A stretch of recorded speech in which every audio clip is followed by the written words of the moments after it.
बिस्मिल्लाहिर्रहमानिर्रहीम। आज का जो हमारा टॉपिक है वो है टाइप 9। इक्वेशन टाइप जो है वो बिल्कुल इस तरह की होगी जैसे आपको ये शो की गई है जनरली। और इसमें है a x square plus b x plus m into under root a x square plus b x plus c is equal to N.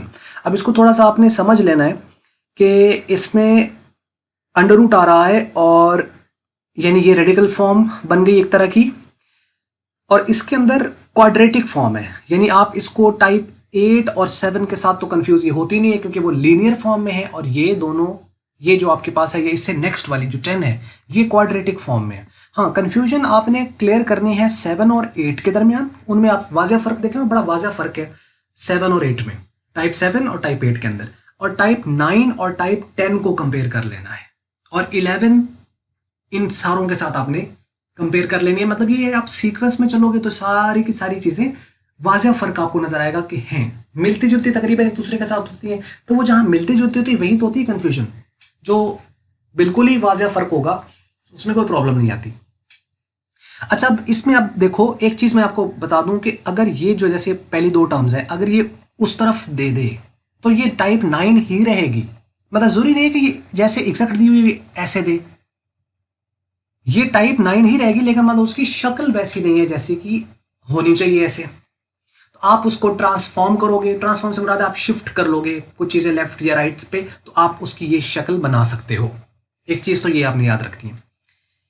तो दूसरी चीज़ ये होती है कि अगर आप गौर करें तो इसमें a x square plus b x और यहाँ पर भी a x square plus b x, यानी अगर पहली दो टर्म्स जो हैं इस क्वाड्रेटिक की जो कि इससे अंडर रूट से बाहर है और जो एक अंडर रूट के अंदर दी हुई है, इनकी पहली दो टर्म जो अंडर रूट के अंदर हैं और इसकी जो अंडर रूट से बाहर है पहली दो टर्म सेम है। अगर आप गौर करें a x square plus b x और इधर a x square plus b x same है। अब ये इसका हिंट है जो आइडेंटिफाई करता है कि ये टाइप 9 है। अब हमें करना क्या है, और एक चीज और भी कि बाज़ दफा ये जो चीज है ये इसके साथ एग्जैक्ट सेम नहीं दी गई होती, हमें लगता है कि ये वो नहीं है, कुछ ना कुछ कॉमन लेकर डिवाइड करके या कुछ हमें चेंज करके, जैसे मैंने अभी कहा शिफ्ट करते हैं या हम कोई एलसीएम वगैरह लेते हैं या हम कॉमन उसमें कुछ लेते हैं तो वो उस शक्ल में बदल सकती है। और दूसरी बात कि ये प्लस में है, ये इससे कोई फर्क नहीं पड़ेगा, या माइनस भी आ सकते हैं इनकी जगह पे, और एन एक कांस्टेंट है, वो कोई भी नंबर हो सकता है। तो मीन्स के जैसे अब ये नीचे क्वेश्चन दिया हुआ है इसमें अगर आप देखें, अब हमें एक बात तो पता चल गई कि ये a x square plus b x जो यहाँ पर अंडर रूट से बाहर है वो अंडर रूट के अंदर जो x square plus b x है उसके बिल्कुल वो इक्वल होगा, सेम होगी।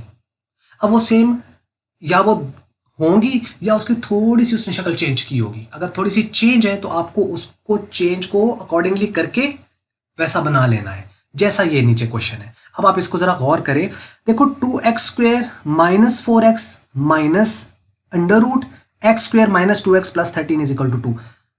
अब सबसे पहले तो हमें गैस करना है ना, यानी उसकी शक्ल वैसी है या नहीं है। इसको जनरली देखकर लग रहा है बिल्कुल ऐसा। क्यों? क्योंकि वो कैसे पता चला कि ये भी क्वाड्रेटिक ये भी क्वाड्रेटिक। ये पहला हिंट है कि दोनों क्वाड्रेटिक फॉर्म में, एक क्वाड्रेटिक अंडर रूट के अंदर है और एक उससे बाहर है। यहां से पता चला कि ये टाइप 9 है। अब टाइप 9 है तो उसका तो ये होता है कि जो पहली दो टर्म अंडर रूट के अंदर होती हैं वो और अंडर रूट से बाहर की जो दो टर्म्स हैं क्वाड्रेटिक में वो सेम होती हैं। अब जरा देखो, इसके अंदर है एक्स स्क्वेयर माइनस 2x और इसकी है 2x स्क्वेयर माइनस 4x, तो ये तो सेम नहीं है। अब है ये टाइप 9, मतलब इसके अंदर हमें थोड़ा सा कुछ चेंज करना होगा, या शिफ्टिंग या कॉमन, तो उससे ये उस फॉर्म में कन्वर्ट हो जाएगी। अब अगर आप गौर करें तो इनमें हमें क्या कॉमन मिल रहा है, ऐसा वैसे तो इसमें हम 2x भी कॉमन ले सकते हैं, तो अगर हम 2x कॉमन लेते तो फिर तो अंदर बच जाएगा x माइनस 2 बच जाएगा, लेकिन वो इसके बराबर फिर नहीं आती। हमें ऐसा इसमें कुछ कॉमन लेना है कि ये इस जैसी बन जाए। ये नहीं करना कि इसमें जी ये 2x स्क्वायर है और ये 4x है तो हम इसमें से 2x कॉमन ले लेते हैं, तो फिर भी वो मकसद कॉमन लेना नहीं है, मकसद है कि कुछ ऐसा कॉमन लें कि ये इस जैसी बन जाए। हम क्या इन दोनों में कॉमन लें, इन दोनों में हमें सिर्फ 2 कॉमन लेना पड़ेगा। तो ये क्या हो जाएगी एक्स स्क्वायर, और ये जब 2 पे इसको डिवाइड करेगा तो माइनस का 2x बच जाएगा, तो ये हो जाएगा उसके सेम, ये एक्स स्क्वायर माइनस 2x और ये एक्स स्क्वायर माइनस 2 सेम हो गई ना। इस चीज को आपने थोड़ा सा जहन में रख लेना, मतलब ऐसी चेंजेस वो पेपर वगैरह के अंदर कहीं दे दे तो घबराना नहीं है। हाँ, ये सारी चीजें तब आप कर पाओगे जब आपने पेपर्स से पहले आपने अच्छी प्रैक्टिस वगैरह की हुई है क्वेश्चन की, फिर कोई प्रॉब्लम, फिर कोई इशू ही नहीं है।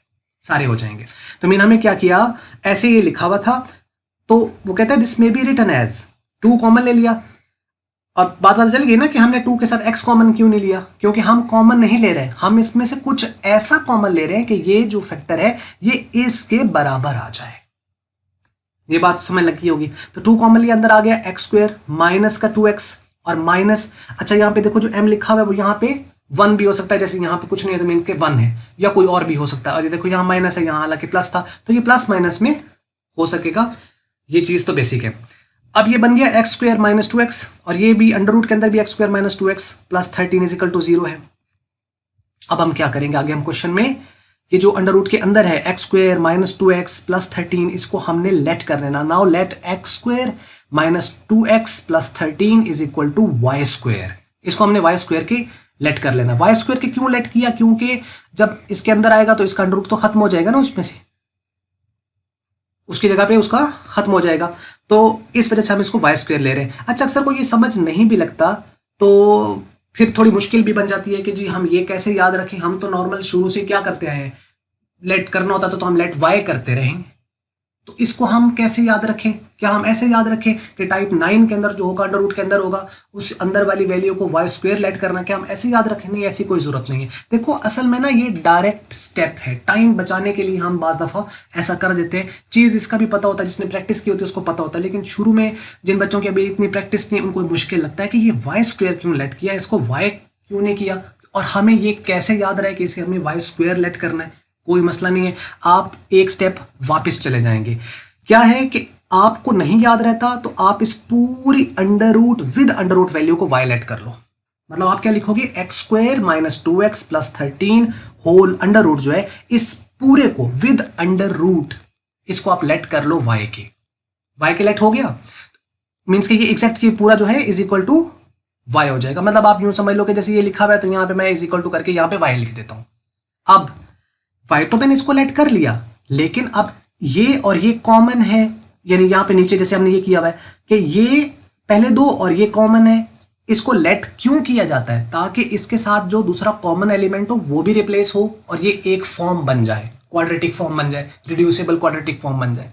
अब वो हम नहीं कर पाएंगे, हमें क्या करना पड़ेगा, इस अंदर वाली वैल्यू को लाने के लिए, क्योंकि इस पर तो अंडर रूट नहीं है, हमें क्या करना पड़ेगा, दोनों तरफ उस लेट की गई वैल्यू का स्क्वायर लेना पड़ेगा।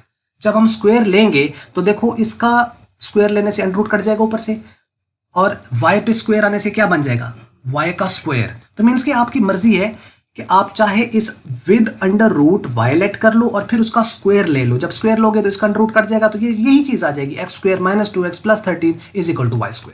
या आप डायरेक्टली ही इसको, आपको वैसे ही पता है कि चलो जी एक स्टेप बचाएं, और हम स्टेप बचाने के लिए हम क्या करते हैं, अंदर जो वैल्यू दी गई है इसी को हम y² लेट कर लेते हैं।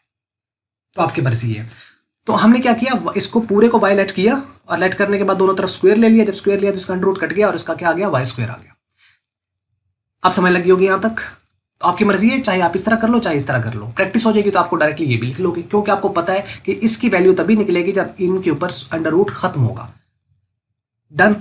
अब हम यहां से ये तो ठीक है, अब तो इस पूरे की जगह हम y लिख सकते हैं, इस पूरे की जगह, लेकिन हम क्या करेंगे, y नहीं लिखेंगे, हम इसका स्क्वायर ले लेंगे ताकि ये खत्म हो जाए ऊपर से, और इसकी जगह y² ले लेंगे। और जब वो y² होगा तो अब वो इस अंदर वाली वैल्यू का ही आया ना, क्योंकि जब हमने स्क्वायर लिया तो ये आया x² minus 2x plus 13 is equal to y²। जब ये y² इसकी जगह होगा तो जब इसको हम पुट करेंगे तो ये खाली y बच जाएगा। अब यहां से हम इस x² माइनस 2x की वैल्यू निकाल सकते हैं, क्योंकि हमें इसकी चाहिए ना, ये देखो x² माइनस 2x इसकी वैल्यू चाहिए। अब हम क्या करेंगे, अगर ये x² minus 2x plus 13 is equal to y² है तो हम क्या करेंगे, इस प्लस 13 को उधर ले जाएंगे, तो x² माइनस 2x की वैल्यू मिल जाएगी, इसी की हमें वैल्यू यहां चाहिए। x² minus 2x is equal to y² minus 13। इसका मतलब ये हुआ कि इसकी जगह y² माइनस 13 लिखा जा सकता है, और जो ये पूरा है इसकी जगह y² लिखा जा सकता है। अब हम जब इसको लिखेंगे, placing these in the above equation we get, अब हमें क्या मिलेगा, यहां पुट कर दिया y² माइनस 13, यानी 2 इंटू y² माइनस 13 माइनस, और इस पूरे की जगह क्या आ जाएगा, y² आ जाएगा इज इक्वल टू 2, ये यही वाला 2 है, ये क्वेश्चन बन गई। अब देखो ये y² है, ये इससे कट जाएगा तो y बच जाएगा, ये सिंपल y में आ जाएगा, और ये वैसे क्वाड्रेटिक है, अब इसको अंदर मल्टीप्लाई कर दो तो क्या बनेगा, 2y² और 13 2 माइनस 26, और ये माइनस का y, क्योंकि ये इसका कट जाएगा, अंडर रूट कट जाएगा यहाँ पे, तो y आ जाएगा इज इक्वल टू 2। अब इसको 2 को भी इधर ले आओ ताकि स्टैंडर्ड फॉर्म बन जाए इसकी क्वाड्रेटिक की, तो क्या बन जाएगा 2y² माइनस y, और ये माइनस आके माइनस का 26 और ये इधर आके माइनस होगा तो माइनस का 28 हो जाएगा इज इक्वल टू 0। अब बन गई। अब इसकी फैक्टराइजेशन, अगर इसके फैक्टर्स बनते हैं तो बना लो, नहीं बनते तो आप इसको क्वाड्रेटिक फार्मूला लगा लो। अब इसको अगर आप मल्टीप्लाई करें तो इसके अंदर आपके पास जो है कितना आ जाएगा इसका 56 यानी 56, 56y² बनता है माइनस का, और प्लस माइनस करने से माइनस का y आना चाहिए। अब आप देखो ये 2 है, यानी 8 7s are 56, ये 7 8s are 56, y² माइनस का आ जाएगा, और ये माइनस का ये प्लस का, तो माइनस का y बच रहा है, तो मीन्स कि ये 2 नंबर हैं, तो ये तो 2y² आ जाएगा, इसकी जगह -8 आ जाएगा, इसकी जगह प्लस का 7 आ जाएगा, -28 इज इक्वल टू 0। अब इन दोनों में कॉमन ले लो, इन दोनों में कॉमन ले लो, इसमें आप 2y कॉमन लोगे तो अंदर क्या आ जाएगा y -4, इसमें आपका 7 कॉमन है, वो प्लस का है, तो अंदर y -4, ये दोनों कॉमन आ गए, सेम आ गए। इनको एक बार लिखेंगे तो 2y + 7 इसके साथ, और इनको एक बार लिखा जाता है इज इक्वल टू 0। यहाँ तक आपको समझ लगी होगी, 2 लीनियर फैक्टर हमारे पास आ चुके हैं। अब इसका मतलब ये है कि या तो ये 0 है, तो या पहले दूसरे वाला 0 है, तो 2y + 7 इज इक्वल टू 0, या y -4 इज इक्वल टू 0। यहाँ से y की वैल्यू -7/2 और यहाँ से y की वैल्यू 4। अब अगर आपने y को लेट किया हुआ है, यानी x² - 2x + 13 under root is equal to y put किया हुआ है, तो फिर तो आप उस y की जगह ये विद अंडर रूट आप वैल्यू लिखोगे, तो दोबारा फिर वही स्क्वायर लेना पड़ेगा। जब स्क्वायर लोगे तो फिर क्या होगा, इन वैल्यूज का भी स्क्वायर हो जाएगा, जैसे -7/2 है उसका भी स्क्वायर हो जाएगा, और इधर 4 है तो उसका भी स्क्वायर हो जाएगा। चूंकि हमने ऊपर क्या किया था, इस पूरी वैल्यू को y² के पुट किया था, तो इसका मतलब ये है कि इस तरफ तो ये वैल्यू हम लिख देंगे, लेकिन जहां y² है उसमें y की वैल्यू है ये और एक है y की वैल्यू ये, तो उसका मतलब इस वैल्यू का स्क्वायर लेना पड़ेगा, इसका स्क्वायर, क्योंकि हमें y की जगह इस वैल्यू को पुट करना है। तो placing these extraneous roots in the transformation, तो वो क्या थी, x² - 2x + 13 is equal to y²। हम इसकी जगह क्या करेंगे, लिख के -7/2 का स्क्वायर, और दूसरी तरफ x² - 2x + 13, और ये जो 4 है 4 का स्क्वायर, ये दोनों तरफ ये लाइन आ गई बीच में, यानी एक इस वैल्यू पर और दूसरा इस वैल्यू पर। अब हम इसको, अब ये दोबारा से क्या बन गई, क्वाड्रेटिक फॉर्म, तो सॉल्व कर लेंगे उसी तरीके से। तो सिर्फ क्या है, क्वेश्चन लेंथी होता है और कुछ नहीं। हौसला हिम्मत, मैंने शुरू में पहले लेक्चर में कहा था कि इसमें थोड़ा सा हौसला चाहिए, बाकी कुछ नहीं है इसके अंदर, बाकी स्टेप्स वही है। देखो अब हम इसको क्या करेंगे, सिंप्लीफाई, इसको आप कर लो, ये 49 आ जाएगा, 49/4 आ जाएगा, सिंप्लीफाई कर लो, इसको शिफ्ट करेंगे तो ये इस फॉर्म में आ जाएगी, इसको भी आप सिंप्लीफाई करोगे तो ये इस फॉर्म में आ जाएगी। अब हम चलते हैं आगे, दोनों के इसके भी फैक्टर्स बनते हैं, ये 4x² - 8x + 3 is equal to 0, taking factorisation, इसके भी बनते हैं फैक्टर, इसके फैक्टर्स बनाए तो ये आ गए, इनमें कॉमन उसी तरह लिया, और ये सॉल्व करते हुए, और ये 1/2 और ये 3/2 आ जाएगी। इसके भी इसी तरीके से फैक्टर्स बनाए, इसकी वैल्यू 3 और -1 आ गई। फैक्टराइजेशन आपको पता है क्या तरीका है, आप इसको थोड़ा सा चाहो तो पॉज करके वीडियो को आप देख भी सकते हो। अच्छा, अब यहां पर वो कहता है सोल्यूशन सेट इसका जो है वो -1 3 ये वाले हैं, ये सोल्यूशन सेट में नहीं लिखा क्योंकि इस पर इक्वेशन सेटिस्फाई नहीं हो रही। ये हमें वैसे हर इक्वेशन में चेक करना चाहिए, लेकिन बाज़ दफ़ा हम नहीं करते, हम बस उसका आंसर निकाल के आ जाते हैं। तो हमें क्या करना है कि इसमें अगर हम चेक करें इन वैल्यूज पर, जो इक्वेशन है ऊपर जो टॉप पे इक्वेशन दी हुई थी वो इन वैल्यूज पर सेटिस्फाई नहीं हो रही, मतलब ये उसके सोल्यूशन सेट में नहीं आते। इस पे इन दोनों पे वो हो रही है सेटिस्फाई, ये उसके सोल्यूशन सेट में आएगा, तो हम लिखेंगे solution set is equal to -1 और 3। द अदर रूट्स जो ये वाले हैं do not satisfy the equation, वो x की वैल्यू तो है लेकिन इक्वेशन को सेटिस्फाई नहीं कर रहे, तो वो उसके रूट्स में या सोल्यूशन सेट में वो शामिल नहीं होंगे, लेकिन x की वैल्यू तो वो ऑब्वियसली है। तो इसलिए बाज लोग जो है इसको क्वेश्चन को यहीं एंड करके आ जाते हैं कि अब हमें चेक करना पड़ेगा कि अब ये रूट्स बनते हैं नहीं बनते, तो वो यहीं तक लिख के इसको एंड कर देते। मर्जी आपकी अपनी है, जहां तक आप यहाँ एंड कर देंगे या उसके सोल्यूशन सेट लिख कर आ जाए, वैसे फाइनली इसको यहाँ तक लिखा जाता है इस तरीके से। ये थी वीडियो और उम्मीद करते हैं आपको समझ लगी होगी। अब आप इसको देखें एक बार, आइडेंटिफिकेशन बहुत सिंपल है, वो मैंने आपको तरीका बता दिया। आइडेंटिफाई होगी, स्टेप्स क्या थे, क्या स्टेप्स थे, हमने सबसे पहले इनमें कॉमन होता है कुछ ना कुछ, लेट कर लिया, अब वो y² या अंडर रूट के साथ y या अंडर रूट के बगैर y² लेट करके और उसको वो क्वाड्रेटिक बन जाएगी। अब चूंकि लेट किया हुआ है तो जो y आएगा उसके जो रूट्स निकलेंगे वो एक्सट्रेनियस रूट्स कहलाएंगे, उनको जो हमने लेट किया उसकी जगह रिप्लेस करेंगे, आगे फिर वो क्वाड्रेटिक बन जाएंगे, 2 क्वाड्रेटिक, उनको आप सॉल्व कर लो। फैक्टराइजेशन होती है तो फैक्टराइजेशन से कर लो, नहीं होती तो क्वाड्रेटिक फार्मूला से कर लो, तो क्वेश्चन अब आपका कंप्लीट हो जाता है। ये है स्टेप्स इसके। तो मतलब आपको आइडेंटिफिकेशन और उसका प्रोसेस याद हो जाना चाहिए माइंड के अंदर, वो याद हो जाएगा तो काम आसान हो जाएगा। ले जी, ये थी वीडियो। अगर आपको मल्टीपीडिया की वीडियो अच्छी लगी इसको आप लाइक कर लें, शेयर कर लें दूसरों के साथ। अगर आपको अच्छी नहीं लगी इसको करते डिसलाइक, और वीडियो देखने का शुक्रिया।